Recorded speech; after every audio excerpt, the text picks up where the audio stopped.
Hey guys, so I'm here with Rick, and he's been on my TikTok live for a little bit, off and on, and he's been a loyal follower. And so I met up with him today, and he's coming in to talk to us more about the srrv visa and his experience on how things went, the costs that he spent. Again, everyone's experience is slightly different because we all have different things in that, different situations in that. So, of course, this is just his situation. And so, yeah, let us know how your experience went. Okay, so first of all, the srrv visa is a retirement visa. It allows you to stay in the Philippines as long as you want, without ever having to go through immigration processes and paying monthly or bi-monthly fees that immigration puts on everybody. It is a visa that will allow you to come in to the Philippines whenever you want. You don't have to worry about if you're going home to wherever you're at. You can come back whenever you want. The process takes approximately 3 months if you have somebody that's assisting you and can steer you in the right directions on what needs to be done. A lot of times people will say things to you that it's taken them 8 months. Well, normally that happens because they don't have signatures. They've filed the paperwork on their own. They might not have the right paperwork that they need, and then it'll get kicked back, and then they have to do some extra work. So it's always good if you can find a company that helps you process. I have somebody that I've used, and they've done a fantastic job. I found out, AP was telling me the process starts when, or you should start the process as soon as you extend your first time for this 2 months. And The very day. the very day. But I found out that you actually probably should start, but then do another extension before you gave your passport to the immigration office, because they're going to take that from you. You're not going to have it. You're going to have an ACR card, which you can use pretty much any place in the Philippines. They're going to take your passport because they're going to put that retirement visa inside. The retirement visa runs different people, different amounts. People that are, like myself, military experience, that has a fee of $1,500 that I have to put into a Philippine bank account. They give you the bank account, and yeah, it's legit. I was worried about that being something, but you put it in the bank account, it sits there. And as long as you maintain the visa, it's there. If you decide at any time you don't want the visa anymore and you're going to go home, they actually send that money back to your bank. It has to be a bank transfer. So From outside of the Philippines. Correct. So different people are going to have different prices. It can go anywhere from $20,000 to $50,000 depending upon your status. If you're not retired and you're working, they're going to try and charge you more. If you're retired, you're going to get a little bit more of a discount. So the best discounts are ex-military. Excuse me. So the next thing is, I have a company that I started dealing with, and they are actually very good, very reputable. They don't charge you anything. The fact of it is that the government pays them to help us file these visas because they want us to come live here. They know that we're going to bring a lot of things to the Philippines. I mean, we're getting paid. We're going to spend money here. It's what they want. There's a lot of different rules that are going to apply to you once you start the process. And I'm looking forward to all of the benefits that I'm going to be getting out of it. What I would suggest is, like the company that I use.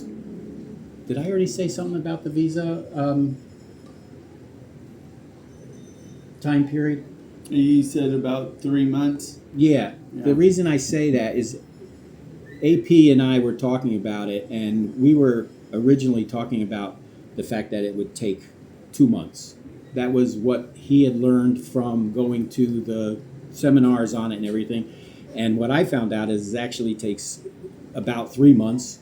When you get your extension, I think we did say this already, the 60-day extension, you should go and do it again before you give them your passport. This way you've got a 4-month extension, and you're going to be covered for that whole time. The reason I bring that up is because I'm now under the gun, because I was under the impression from some people that told me once they take your passport, because they collect your passport, I don't have to worry about immigration anymore. That's wrong, because they called me up today and told me that I needed to pay another fee because my immigration status was expired. Well, and this is why I mentioned that as soon as you get your extension, for at least 2 months, you could go back in like 2 weeks and get another 2-month extension, and so that it is, like he said, 4 months. That is a possibility.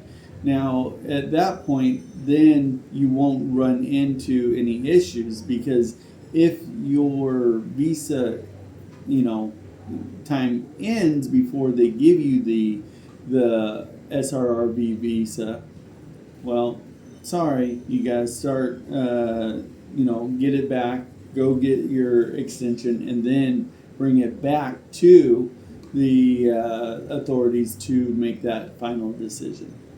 And what I was saying with this company, again, they get paid by the government to take care of it because they want us to be there. But what they do is they take pictures of everything. They make appointments for your medical. They make appointments for your background checks. You still need to supply a background check from your home country. They have an affiliate there. You can pay online, or you can do it when you're at home in your country and bring it with. Everything needs to be notarized. When they take you to the embassy, there's been a little bit of a confusion there, because everybody tells you that it's 50 pesos per document that they are certifying. And when I went there, I paid my 100 pesos because you have to pay it up front. And the guy told me that it's not 100 pesos. If I wanted to, I could go and pay 50 and get the 100 back. But I didn't feel like dealing with all of that. Normally what he said is that they are checking the documents that you supply, but they're notarizing your statement on the original document that they give you, saying that those are legit. So they're notarizing one page, and it's only 50 pesos. So people should know that. And so after all of this, then they call you up and then say, hey, everything's ready, everything's approved, time to go in and swear? No, actually, after all of those steps are done, they take you to the PRA, and you have one final interview. And my interview is here in Cebu. One final interview, and they put their stamp on it, and then they take all the documentation that they've put together, everything, and they send it to Manila, to immigration. Immigration then sends it to the PRA there. Stands for Philippine Retirement Association Authority, yeah. And then they put their stamp on there and put the visa in your thing. They send it back to immigration. Then immigration sends it over. I've been told that I should have my documents back on June 10th, and then they swear you in as a citizen, a retired citizen. Resident, not citizen. Right, resident. And not only that, though, after or as your passport gets, expired, then you'll need to also bring your new passport and transfer that visa into your new passport, and that's a whole new thing, whole different thing. But thank you, Rick, for no problem. for coming on and giving us an your experience or an explanation of your experience of how these things work for you. And so look into it, guys, the srrv visa and all that. You never know. It is especially good for if you are an ex-military. If anybody needs the information on the people that I used, I'll leave it with AP, and he can pass it on if it's somebody's in need of it. Or I'll tag you, and if they want to contact you as well. That's good. So thank you guys for watching this video, and we will see you guys in the next live or next video. Take it easy.